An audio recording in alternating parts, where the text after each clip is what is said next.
Assalamualaikum warahmatullahi wabarakatuh. Halo semuanya, balik lagi di ID Expression kali ini. Alhamdulillah hari ini aku punya kesempatan untuk sharing-sharing dengan teman-teman yang aku temui di dunia virtual. Sebelum itu aku pengen kenalan lagi nih sama teman-teman yang mungkin masih awam tiba-tiba ke konten ini dan nggak tahu nih Azra siapa. Jadi secara singkat, aku Azra dari akuntansi UGM angkatan 2020. Kebetulan pas aku record ini lagi kondisi libur 1,5 bulan, jadi karena nggak punya temen dan agak gabut di rumah, aku pengen cari insight dari teman-teman yang aku lihat di Instagram maupun di media sosial lainnya. ID Expression itu apa? Jadi ID Expression itu gabungan dari idea dan juga aspiration yang menyimpulkan gitu ya. Kalau aku tuh lagi buat platform untuk sharing session. Jadi harapannya nih obrolan aku dengan pemateri yang aku undang bakal ngasih insight ke kalian, khususnya teman-teman mahasiswa yang pengen berprestasi di bidang akademik maupun non-akademik. Nah, aku senang banget nih hari ini bisa ngundang Ibu Putra Agustina, salah satu aktivis di Indonesian Volunteering Hub. Ibu juga pernah menciptakan satu buku ya, Bu, namanya abroadyouth.id. Akunnya ada di Instagram. Berikutnya Ibu juga aktif di Rumah Milenial. Nah, setelah itu yang aku kagumi dari Bu Putri adalah setelah aku lihat historinya Bu Putri pernah ikut banyak banget program international exposure yang mungkin pas pandemi kita akan sangat-sangat minim ya untuk bisa ke luar negeri, tapi seenggaknya ada beberapa hikmah yang teman-teman dapetin ketika mereka ke luar negeri daripada di Indonesia aja. Oke, aku akan izin share screen CV-nya Bu Putri, biar teman-teman lebih kenal lagi nih sama Bu Putri. Nah, aku izin sharing CV dari Bu Putri. Saat ini Bu Putri adalah pendidik dari mata pelajaran pemasaran ya Bu, di SMK Negeri 42 Jakarta. Dan Ibu Putri juga dikenal sebagai co-founder dan Partnership Director di ID Volunteering dan juga inisiator di Abroad Youth Project. Nah, setelah itu kalau kita lihat ke bawah ya teman-teman, Bu Putri udah banyak banget nih investasi prestasi sejak Ibu ada di jenjang SMA ya Bu sampai kuliah. Dan Ibu Putri juga aktif di bidang kerelawanan sampai membuat beberapa inisiasi seperti Kepo Prestasi UNJ dan juga tentunya yang paling terharap dari Ibu Putri adalah aktif di ranah internasional. Nah, tentu sejujurnya Azra juga karena berhubung aku di akuntansi agak jauh ya kalau ke HI dan sebenarnya bisa sih belajar tentang perkara internasional. Nah, tapi hari ini Azra pengen ngulik aja gimana nih setelah kita murid mahasiswa dapat pengalaman nih dari luar negeri dan gimana cara mengaplikasikannya di sini, gimana cara pelajaran yang kita dapetin bisa menyelesaikan isu-isu sosial. Nah, dan Bu Putri udah nyelesain salah satu isunya yaitu di bidang sosial pendidikan. Nah, karena teman-teman udah nggak sabar nih denger cerita dari Bu Putri, mungkin Bu Putri bisa mengenalkan Bu Putri sekarang kesibukannya apa dan passionate di mana sekarang. Halo Azra, halo teman-teman di Inspiration. Salam kenal semuanya, salam sehat. Aku Putri Agustina, saat ini aktivitas aku adalah ngajar di sekolah, ngajarnya daring ya, di salah satu SMK negeri di Jakarta Barat, lalu sambil ngurusin ID Volunteering. Kalau teman-teman tahu, ada Instagramnya, di situ sharing informasi dan edukasi tentang kerelawanan. Gitu, Ra, itu aja sih yang aku lakuin, sama bikin konten ya, dikit-dikit tentang pendidikan gitu. Nah, ini mungkin Azra memulai dulu dari tadi kan teman-teman udah ngelihat selayang pandang dari Bu Putri. Gimana sih Bu, cara Ibu memulai perjalanan untuk mengikuti beberapa program internasional pada masa itu dan apa sih memotivasi Ibu sehingga Ibu tuh jadi berprestasi? Sebenarnya sih kalau yang di CV tadi itu tentang pengalaman internasional udah lama banget ya. Aku kan angkatan 2010 nih masuk kuliahnya. Nah, di 2010 sebenarnya aku anak SMA yang ke UNJ. Ya, aku anak yang biasa aja sih dalam artian ya, kuliah pada umumnya lah, kuliah. Habis itu nggak berapa lama ikut di himpunan jurusan. Terus habis itu masuk di salah satu organisasi beasiswa. Nah, sejak tahun 2012 itu kan aku kayak volunteering di luar kampus kan, ngajar di sebuah yayasan gitu. Nah, di situ memang aku ngajar anak-anak SD, anak-anak yang paginya sekolah tapi sorenya dapat pelajaran. Karena di situ waktu itu aku pengen kayak memberikan sesuatu yang aku bisa gitu ya, kan aku mahasiswi kependidikan ya. aku pengen ngajar, aku juga suka ngajar. Lalu di situ ada WNA-nya, warga negara asing yang jadi volunteer teman-teman. Jadi di International Humanity Foundation atau Yayasan Asa Asing Asuh itu daerah Jakarta Timur juga. Jadi aku kuliahnya di UNJ Jakarta Timur, rumah aku Jakarta Barat. Terus aku anak PP nih teman-teman. Dulu mindset aku juga selain di himpunan gitu, maksudnya di internal kampus aku kayak melakukan kegiatan yang produktif, belajar gitu ya. Di internal kampus aku juga mau cari exposure di eksternal kampus. Ya udah aku volunteering dan aku nyari wadah yang aku juga bisa dapetin pesan exposure internasional itu di situ. Dan di situ ada warga negara asing ya kayak berapa bulan gitu yang menetap di Jakarta, tepatnya di situ.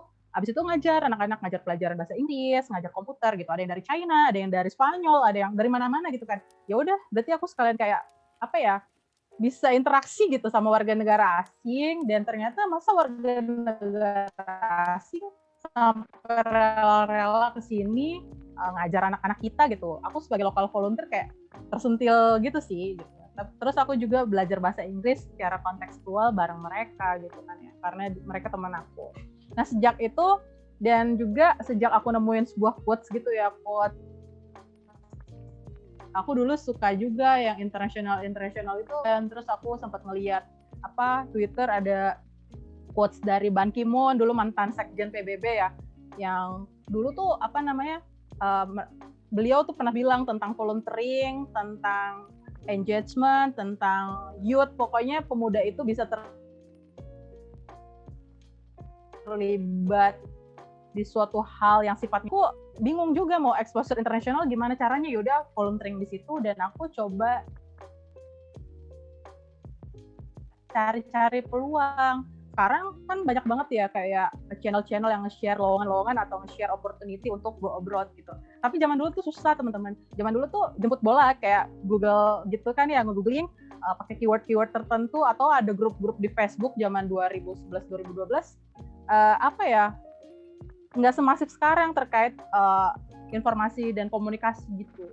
Dan kampus aku di WNJ juga bukan termasuk kayak kampus-kampus lain, mungkin seperti di UGM, UI yang emang ada HI-nya, yang emang ada, pokoknya udah biasa lah keluar negeri kali ya istilahnya seperti itu. Tapi UNJ tuh nggak kayak gitu teman-teman. Di UNJ adanya kayak jurusan bahasa Perancis, bahasa Jepang, bahasa Inggris juga ada. Tapi mungkin mereka bisa keluar-keluar gitu karena ada kerjasama gitu, government to government gitu kan, misalkan yang bahasa Prancis dikirim ke Prancis atau bahasa Jerman ke Jerman seperti itu. Tapi untuk yang di luar itu gimana? Anak-anak FE caranya gimana? Aku kan anak FE ya, atau anak dari fakultas lain gitu. Sampai suatu ketika aku sempat melihat kakak kelas jurusan bahasa Inggris sih, beda fakultas gitu.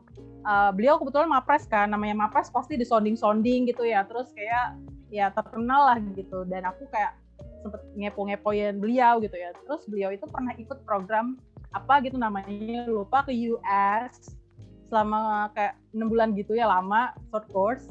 Terus aku kayak terinspirasi ngelihat beliau gitu kan, oh bisa ya.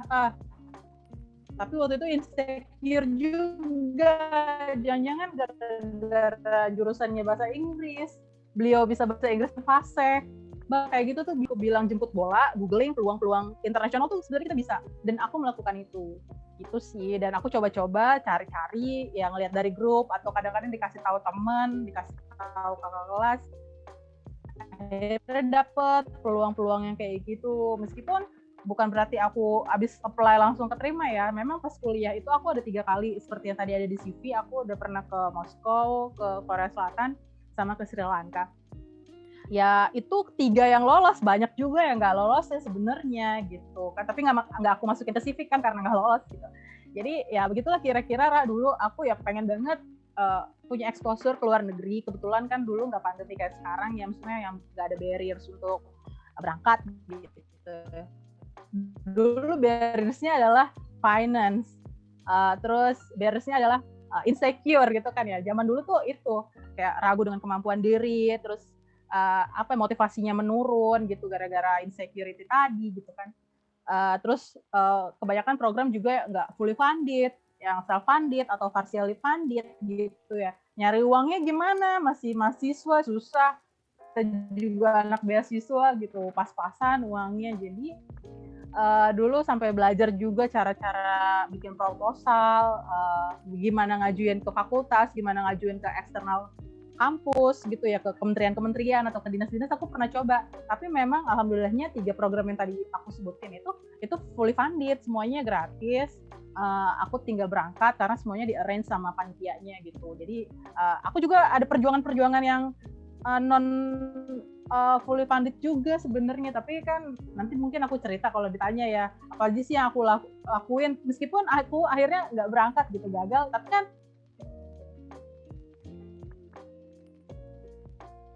udah berjuang gitu, pasti Tuhan tuh akan mengganti gitu loh, mengganti sesuatu ya, hal yang kita perjuangin dengan sesuatu yang kira-kira seperti itu sih dulu.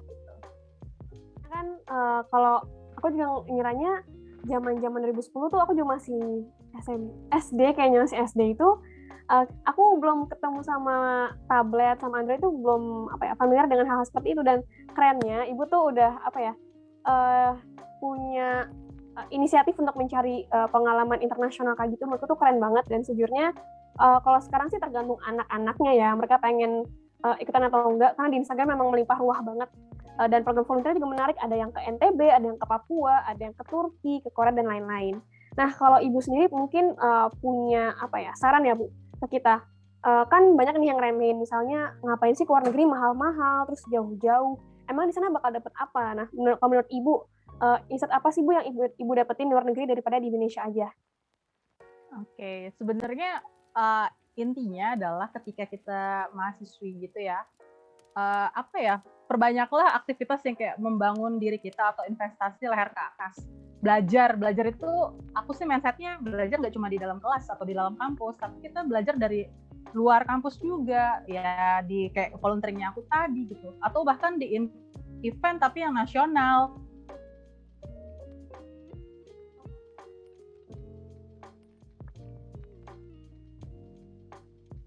Nggak mesti harus langsung internasional ya. Terus yang internasional juga ya, langkah ke sana juga banyak banget pembelajaran yang aku dapetin. Pembelajaran apa sih? Tadi sempat aku ceritakan bagaimana aku sebegitu inisiatifnya mencari kesempatan untuk aku bertumbuh gitu. Itu satu, nggak semua orang punya inisiatif seperti itu atau motivasi internal yang seperti itu. Terus kedua, aku tuh pasti mentalnya adalah mental fighting gitu, mentalnya pejuang.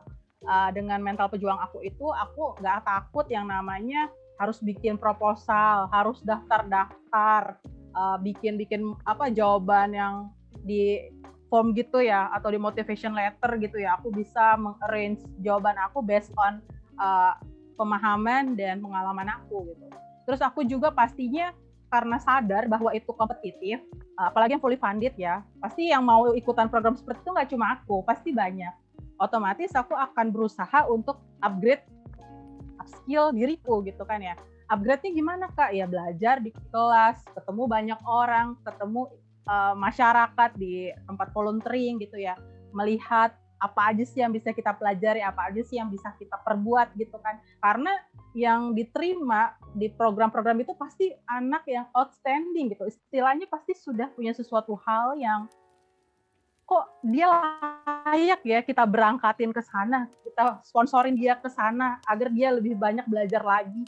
Nanti kalau dia pulang, karena dia udah biasa komitmen, dia udah biasa memikirkan banyak orang, bukan hanya diri dia sendiri, dia akan kita nggak rugi investasi pendidikan, kesempatan kepada dia, karena dia akan mengembalikan itu kepada masyarakat gitu. Jadi aku dulu makanya volunteering, makanya gini-gini segala macam aktivitasnya tujuannya untuk bisa ya dapat kesempatan atau amanah yang lebih besar lagi, termasuk di program-program yang tadi teman-teman bayangkan gitu.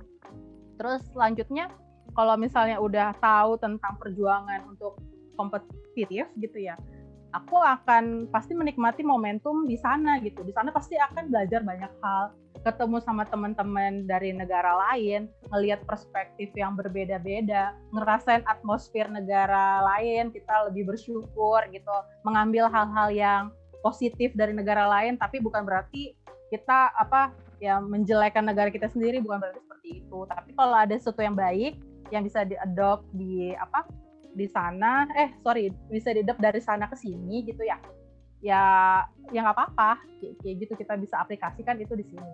Jadi yang terpenting adalah kalau kita habis ikutan program, kita make a friends gitu ya, pokoknya banyakin teman gitu, jejaring gitu ya, ilmu segala macam, dan ketika pulang semua itu bermakna atau bermanfaat gitu. Kita aplikasikan di provinsi kita aplikasikan di tempat kita berkomunitas, kita aplikasikan kepada gerakan-gerakan yang kita buat. Kayak gitu sih kalau dari aku, manfaatnya sebenarnya banyak banget. Terus abis itu sampai di tadi udah sampai ke arah pulang gitu ya. Jadi ini adalah achievement juga gitu, achievement yang bisa diceritakan, didokumentasikan atau jadi portofolio aku juga. Karena kalau misalkan kayak aku punya cerita, aku pernah ikut program Girls 20 Summit di Moskow, Rusia, itu program pemberdayaan perempuan dari negara G20 tentang perempuan berperan di pemerintahan, di bisnis gitu ya, di NGO atau di social society gitu. Jadi aku akan punya cerita di situ, aku akan punya portofolio tentang kegiatan itu, dan aku akan bisa sharing tentang itu ke banyak orang. Terus aku juga pernah ikutan yang Jakarta Sister City Youth Program, itu dari Dinas Olahraga dan Pemuda Provinsi DKI ya. Jadi di situ mempertemukan pemuda-pemuda Jakarta dengan pemuda-pemuda di Kota Seoul. Di situ kita belajar tentang art and culture, nationalism, sama entrepreneurship. Kita pengen tahu gimana sih pemuda-pemuda Korea itu dalam 3 tema tadi gitu. Terus kita riset, kita ambil insight, kita discuss gitu ya. Jadi kita saling memahami, saling mengetahui seperti itu.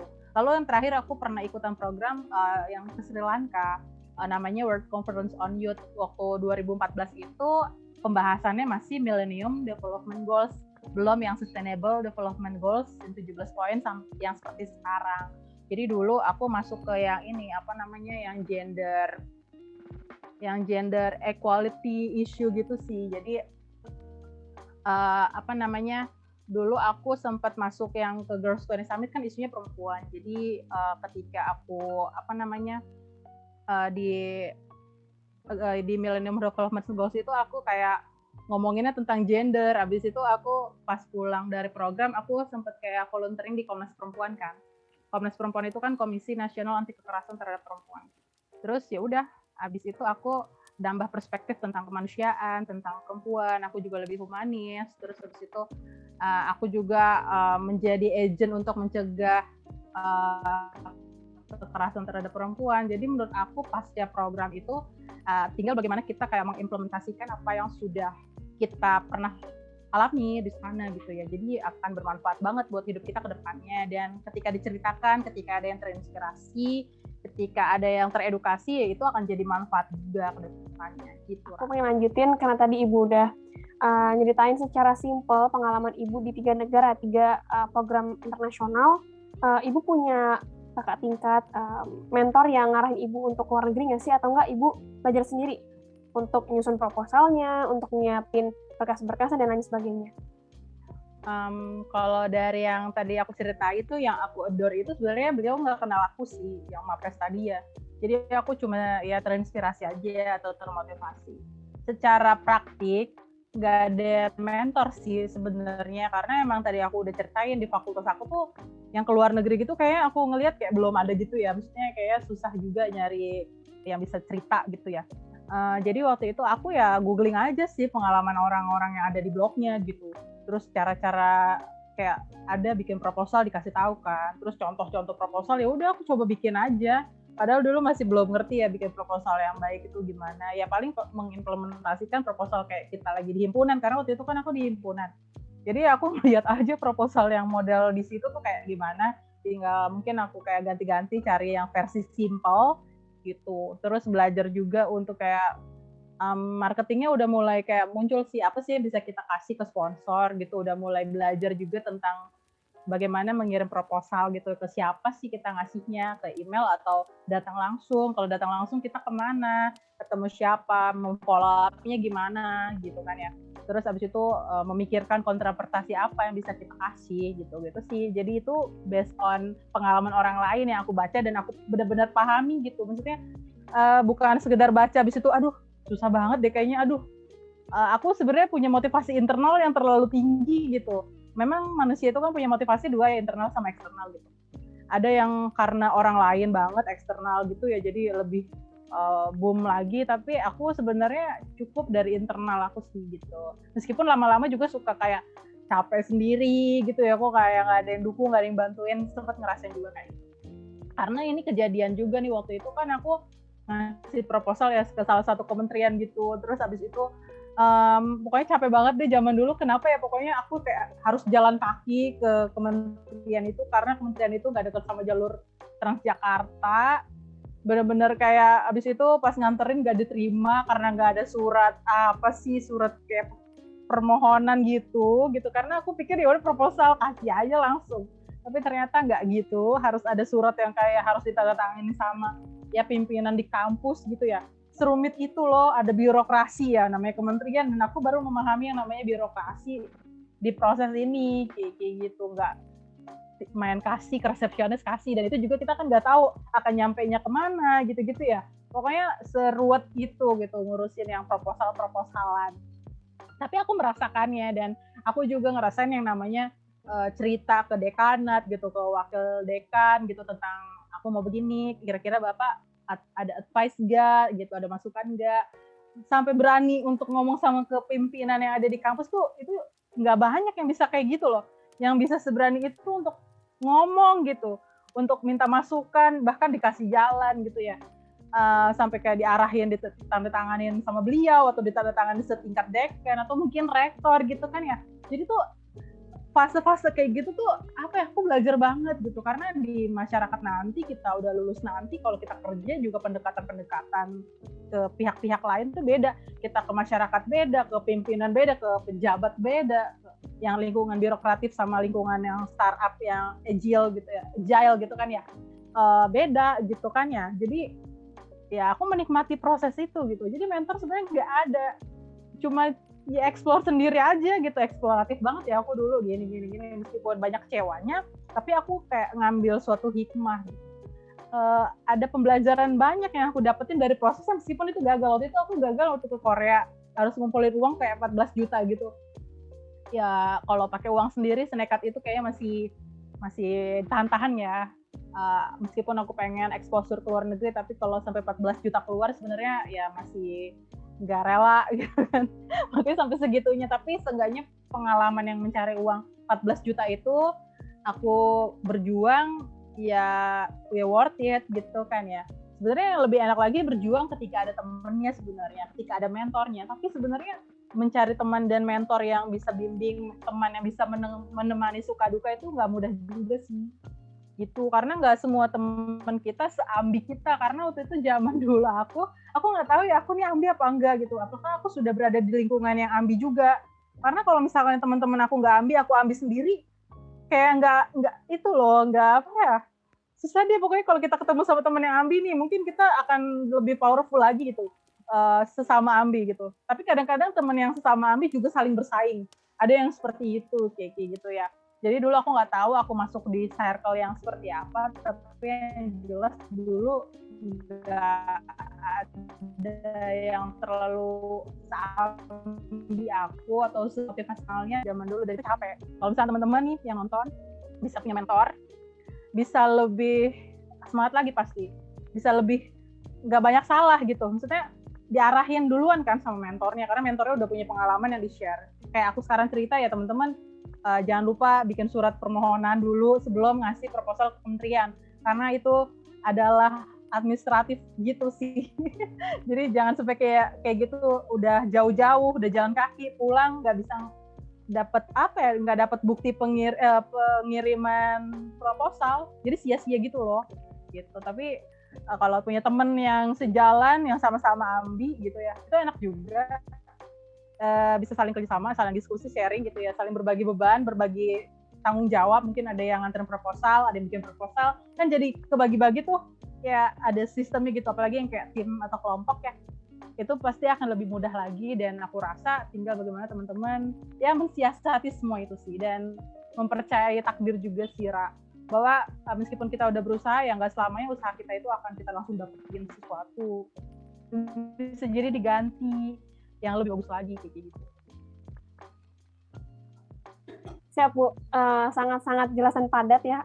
Kalau misalnya memang setiap kita berjuang nih, entah untuk beasiswa, untuk program internasional, ataupun lomba sendiri, itu memang effortnya luar biasa, dan kita nggak bisa ngantungin orang lain kayak supaya jadi cheerleader bagi kita. Jadi kita lah sendiri yang punya energi tersebut, kita doang yang bisa meraih mimpi itu. Teman-teman tuh cuma jadi supporter atau enggak jadi orang yang ngebully, dan semua itu kembali ke kita. Nah, kalau Ibu sendiri selama udah invest nih Bu, pengalaman internasional dengan isu-isu yang terkait dengan sosial humaniora juga, kan ini Ibu juga menjadi salah satu inisiator dari ID Volunteering Hub. Nah, kira-kira dari pengalaman internasional yang Ibu udah pernah ikuti sama inisiasi-inisiasi yang Ibu punya ini ada hubungannya nggak sih? Dan hubungannya apa aja? Oke, jadi sebenarnya aku sih prinsipnya adalah ketika udah belajar, apalagi dikasih kesempatan fully funded ke luar negeri, itu nggak murah. Misalnya ke Rusia ya, penerbangannya berapa, segala macamnya berapa, pasti udah mahal banget tuh investasi yang kayak gitu. Terus aku udah dapetin gitu ya. Jadi aku selalu, mindset aku tuh giving back gitu loh. Giving back meskipun ada beberapa program yang memang mengharapkan atau bahkan mewajibkan ketika alumni pulang membuat project. Ya entah projectnya sebentar ya, ada yang juga jangka panjang gitu. Jadi sebenarnya zamannya aku di Rusia itu, Girls 20 Summit itu, aku tuh nggak diwajibin sama panitianya untuk kayak harus bikin sesuatu, tapi angkatan yang tahun itu kan annual program gitu ya. Jadi yang tahun berikutnya tuh diwajibin gitu. Jadi pas zamannya aku tuh kayak bahasanya dianjurkan. Tapi ya udah aku coba aja buat, dan kebetulan itu membuat ID volunteering. Habis itu kan disubmit di situ sebagai inisiasi dari alumninya gitu ya untuk negaranya kayak gitu. Ya udah, jadi selama itu aku dari 2012 bikin ID volunteering. Itu sebenarnya sebelum aku ke luar negeri sih, sebelum aku yang ke Rusia. Aku kan ke Rusia 2013. Tapi karena waktu itu ID volunteering masih kayak ya begitu-begitu aja gitu, stuck gitu ya, pelan-pelan banget progresnya. Ya aku submit lagi di 2013 sampai akhirnya lebih masif lagi gitu. Pasca dari situ aku semakin semangat lagi untuk kayak ngedevelop ID volunteering yang tadinya cuma di Twitter kayak gitu, sama ada websitenya mulai tuh. Sejak itu ada website, kita mulai share lowongan di website. Jadi dampak dari program itu menurut aku besar banget untuk aku kayak nemuin turning point gitu sih, bahwa ternyata Putri itu sebenarnya bisa loh, maksudnya bisa dalam artian bisa diterima di sebuah tempat yang aku mikirnya orang-orangnya itu pasti orang-orang yang terpilih gitu ya, kok Putri bisa sih kayak gitu. Dan dari situ aku kayak bersyukur, dan implementasi rasa syukur aku tuh dari bikin project yang manfaatnya tuh dirasain oleh orang lain selain aku kayak gitu. Dan biar dampaknya tuh dari aku belajar tuh bukan cuma mati di aku gitu atau berhenti di aku telan sendiri gitu, tapi dari manfaat ilmu, skill yang diberikan di program-program tersebut, aku bisa lebih bermanfaat, lebih ngasih peluang-peluang baru juga buat teman-teman yang lain, supaya teman-teman yang lain juga terempower seperti aku. Karena ketika aku ikut program, aku merasa aku di-empower banget gitu di program itu. Dan jadi circle-nya tuh ya muter, gak cuma berhenti di aku. Sebaiknya sih ketika teman-teman ikut program, ya bukan untuk teman-teman sendiri atau prestasi teman-teman sendiri, ambisius teman-teman sendiri, mau mapres atau mau apapun, tapi lebih baik ketika itu bikin sesuatu yang lebih besar lagi gitu sih, karena teman-teman pasti udah dapat ilmu yang berbeda dari teman-teman yang lainnya gitu di program ya, khususnya udah ngerasain negara lain kemajuannya seperti apa gitu. Ya berarti nggak ada salahnya teman-teman membuat sesuatu yang lebih besar lagi gitu kalau dari aku. Mantap sih Bu, aku juga pernah ngerasain pas SMA juga. Jadi aku ikut program ke Singapura, tapi bukan pertukaran pelajar Bu. Jadi sebutannya itu kunjungan ke Singapura sama Malaysia dalam waktu 7 hari atau 5 hari, aku lupa. Nah, setelah kita enak nih jalan-jalan dapat challenge di sana, ternyata emang pas balik aku disuruh buat social project. Dan tentu itu perlu mental yang kuat banget, apalagi usianya masih remaja gini, untuk ngelihat isu yang ada di sekolah ataupun di lingkungan kita, terus kita buat social project-nya, gimana cara tetap sustain. Nah, kalau Ibu sendiri ada nggak sih Bu, prinsip dari Ibu nih, supaya tetap pede, meskipun memang untuk memulai sesuatu, jadi founder dari ID Volunteering Hub itu sulit, gitu Bu. Apakah percaya diri aja, atau harus ada restu Ibu, dan lain-lain? Ya, jadi kalau misalnya ditanya kayak gini, aku pasti akan kayak jawab prinsip apa sih yang aku pegang, karena kalau aku sih orangnya kalau ditanya moto, aku bilang sebuah kebaikan itu akan melahirkan kebaikan-kebaikan yang lain. Pada dasarnya kita hidup di dunia ini kan karena diharapkan membuat sesuatu yang baik atau melakukan sesuatu yang baik. Dan akhirnya nanti kebaikan itu bisa kayak ya menyebar gitu kan, kebaikan itu menular sih dan menyebar. Jadi ya udah lakuin aja yang baik-baik, nggak usah yang terlalu wah-wah banget. Maksud dalam artian harus keren sekeren-kerennya, harus besar sebesar-besarnya, enggak. Padahal yang kecil, yang sedikit tapi continue itu lebih apa ya? Lebih disukai, bahkan Tuhan juga lebih menyukai, Allah Subhanahu wa taala lebih menyukai ibadah yang sedikit-sedikit tapi rutin atau continue daripada yang besar tapi selesai atau setengah-setengah gitu. Jadi kalau aku sih mikirnya ya udah seperti itu aja. Ide volunteering sesimpel itu loh, sesimpel kayak nge-share informasi, ngasih edukasi tentang kerelawanan, sesimpel itu. Tapi dalam menjalaninya atau mengimplementasikannya, ya aku ya dengan semangat, dengan ilmu-ilmu juga, ilmu-ilmu digital marketing, makanya bisa sebanyak itu followersnya, pasti ada ilmunya. Nggak mungkin orang mau-mauan aja follow tanpa faedah gitu ya. Jadi ada ilmunya, ada strategi yang gimana bisa sebegitu besarnya merangkul anak muda, bagaimana sebegitu besarnya merangkul teman-teman komunitas yang punya gerakan, mereka semakin semangat lagi untuk bikin program, nyari SDM mau jadi relawan gitu kan. Terus habis itu organisasi dapetin SDM yang qualified atau yang terbaik untuk menjalankan visi misi mereka. Terus dikasih edukasi gitu, relawan itu gimana sih? Relawan itu dapat apa sih gitu kan ya, harus ngapain sih, jadi diedukasi. Jadi sesimpel itu loh bikin gerakan. Menurut aku pasti lebih banyak gerakan yang lebih besar, lebih lebih bagus lagi daripada ide volunteering. Tapi ketika kita menjalani sesuatu yang kecil, yang simple di mata orang, tapi dengan sepenuh hati, dengan mindset ya pengen berbagi kayak gitu, itu akan lebih sustainable. Karena apa ya, pernah dengar gak sih Ra, kalau misalnya sebenarnya ide itu nggak ada artinya kalau nggak action. Tapi action itu juga harus dijaga dengan yang namanya persisten, komitmen, kayak gitu. Ketangguhan kita, ketahanan kita, komitmen kita, itu yang ngejaga kita untuk terus bertahan. Banyak juga yang awalnya menggebu-gebu, akhirnya padam. Banyak juga yang awalnya bikin ide besar, diimplementasikan, tapi udah nggak ada lagi, gitu. Jadi ya begitulah, Ra. Semoga teman-teman yang pengen bikin suatu gerakan gitu ya, dari pembelajaran yang sebelumnya, baik yang internasional maupun yang di lokal area gitu, intinya niatkan untuk kebaikan aja, Ra.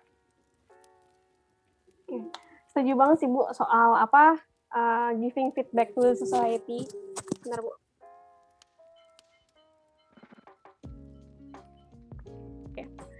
Nah, mungkin karena tadi kisah Ibu udah berbobot banget. Mungkin Ibu ada salah satu pijakan, quotes atau motivasi buat teman-teman yang masih muda nih untuk tetap berprestasi meskipun di tengah pandemi seperti ini. Kira-kira apa sih alasan mereka untuk tetap jadi bintang bagi diri mereka masing-masing? Oke, di masa pandemi ini semua orang lagi nggak nyaman nih, termasuk aku sebagai pendidik juga sama, nggak nyaman juga gitu. Tapi intinya kita sebagai sesama manusia, sesama anak muda, pasti masih punya mimpi-mimpi yang ingin dituju gitu.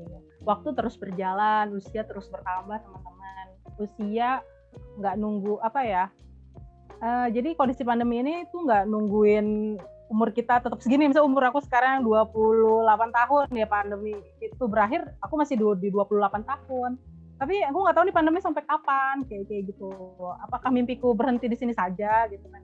Nah, ketika teman-teman punya mimpi, waktu yang terus berjalan dan usia yang terus bertambah ini akan terus mengiringi teman-teman, maka jangan disia-siain. Waktu itu nggak bisa diputar kembali gitu.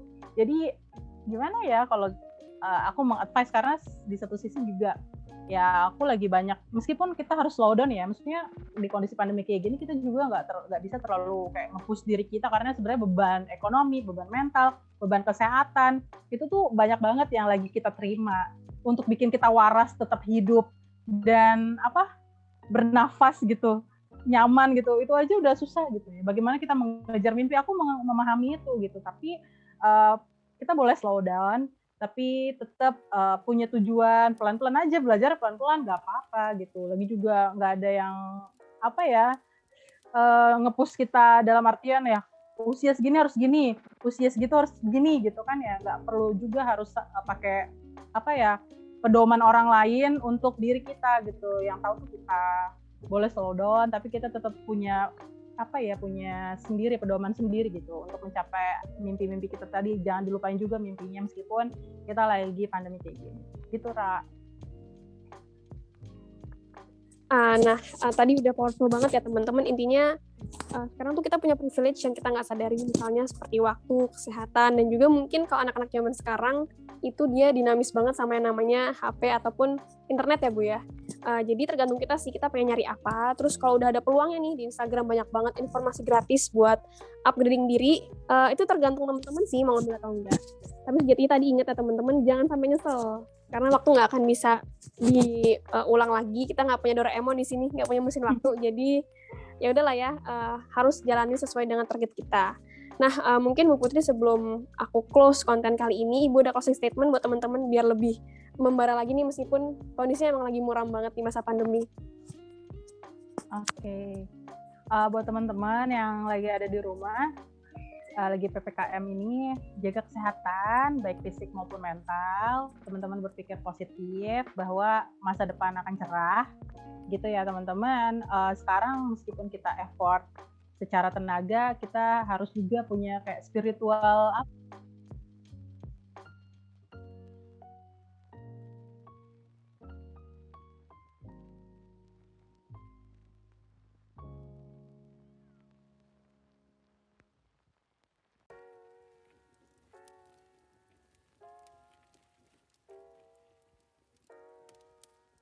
apa ya, spiritual sense gitu.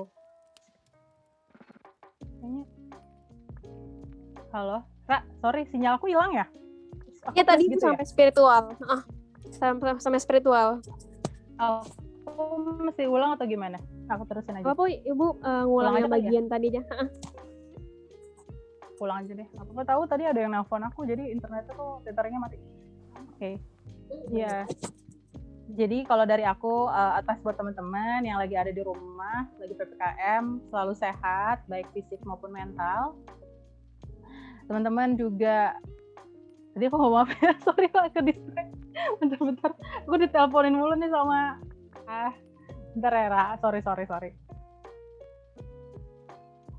Tadi intinya itu ya Ra, apa namanya, pesan buat teman-teman ya, spiritual itu, sebentar. Dari aku buat teman-teman yang ada di rumah, tetap jaga kesehatan, baik fisik maupun mental. Meskipun kita punya effort, tenaga gitu ya, kita juga harus mengandalkan Tuhan gitu, biar kita kayak punya spiritual power gitu untuk menghadapi hidup yang tidak jelas ini gitu ya. Teman-teman pasti bisa untuk melewati semua ini. Begitupun juga aku gitu. Tetap positive thinking, positive vibes, slow down, tapi tetap punya targetan, punya tujuan, tetap raih mimpinya teman-teman, percaya bahwa masa depan itu akan cerah. Teman-teman akan bahagia. Asalkan teman-teman lakukannya, bukan hanya memantaunya gitu loh, atau ya terlalu mikirin orang lain. Teman-teman fokus ke diri teman-teman dulu, baru teman-teman melihat orang lain. Sebenarnya sih itu sih yang jadi masalah sekarang, insecurity gitu, tapi nggak mau melakukan suatu perubahan. Itu aja dari aku, Ra. Nah itu bener-bener tegas ya teman-teman, karena kan sekarang kita nggak pernah ketemu sama teman secara fisik atau jarang kali ya, dan kita tuh ngeliatnya di medsos terus, ngeliat artis insecure, ngeliat dia jadi maparas insecure dan lain-lain, dan kita malah lupa sama kita sendiri, karena kan nggak ada yang menjamin masa depan kita kecuali kita ya. Jadi Tuhan sih juga punya kendali atas hidup kita, cuman yang benar-benar punya mimpi itu kita, yang lancarin tuh kita sendiri dan juga faktor eksternal. Jadi teman-teman harus semangat, tetap pede, dan harus kenal sama diri sendiri. Nah, sekian dari konten Inspiration kali ini. Makasih banyak Bu Putri atas kesempatannya. Insightful banget, apalagi Ibu dari salah satu seseorang yang menginspirasi aku buat terus bergerak di social project yang aku punya. Dan aku jadi kangen sama suasana SMA sih Bu, karena kan Ibu guru ya di SMK. Jadi kayak ngerasa vibe aku diajar lagi nih sama guruku, karena diajar desain sama guru tuh beda banget, Bu. Nah, dan teman-teman nih, bagi teman-teman yang tertarik untuk ikut international exposure, meskipun pas pandemi gini sih, terus teman-teman yang tertarik untuk buat social project, teman-teman bisa menghubungi Bu Putri Agustina. Jujur guys, kontennya tuh di Instagram Bu Putri insightful banget dan nendang banget, apalagi buat teman-teman mahasiswa yang masih berevolusi ini. Untuk kontaknya nanti aku akan cantumin di description box below. Dan jangan lupa bagi teman-teman, kalau kalian tertarik nih untuk lihat konten insightful selanjutnya dari iDispression, teman-teman bisa like, comment, share, dan juga subscribe konten ini.